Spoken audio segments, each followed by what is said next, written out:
નમસ્કાર, આપ જોઈ રહ્યા છો નેશન પ્લસ ન્યૂઝ. હું છું આપની સાથે હેતલ ભગત. વડોદરાના મંગળ બજારમાં ગાદલાની દુકાનમાં ધડાકા સાથે આગ લાગી હતી. ઘટનાને પગલે ફાયર બ્રિગેડે ઘટના સ્થળે પહોંચી આગ પર કાબુ મેળવ્યો હતો. વડોદરાના મંગળ બજારમાં જૂની ઓફિસ સામે અયુબ શેખદી વાલાની ગાદલાની દુકાનમાં સોમવારે સાંજે ધડાકા સાથે આગ ફાટી નીકળી હતી. દુકાનમાં ગાદલા, રૂ તેમજ કવર હોવાથી આગ ઝડપથી પ્રસરી હતી. આગમાં દુકાનમાં રાખેલો તમામ સામાન બળી ગયો હતો. ઘટના અંગે ફાયર બ્રિગેડને જાણ થતા ફાયર બ્રિગેડની ટીમ ઘટના સ્થળ પર દોડી ગઈ હતી. તેઓએ આગ નજીકની દુકાનમાં ન પ્રસરે તે માટે પાણીનો મારો ચલાવી આગને કાબૂમાં લીધી હતી. આસપાસની દુકાનો સોમવાર હોવાથી બંધ હતી. મંગળ બજારમાં રજાના કારણે ભીડ ઓછી હોવાથી કોઈ જાનહાનિ થઈ ન હતી.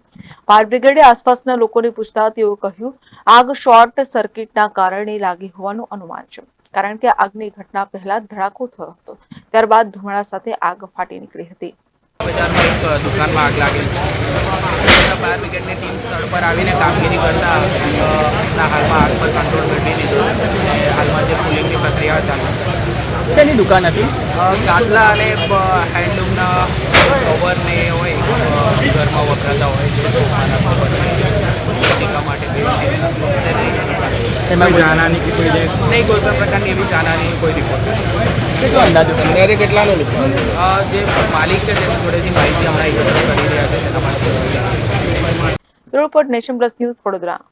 સમાચારોના સતત અપડેટ માટે નેશન પ્લસ ન્યૂઝના યુટ્યુબ ચેનલને સબસ્ક્રાઇબ કરો, બેલ આઇકન દબાવો અને ફોલો કરો ઇન્સ્ટાગ્રામ, ફેસબુક અને ટ્વિટર પર.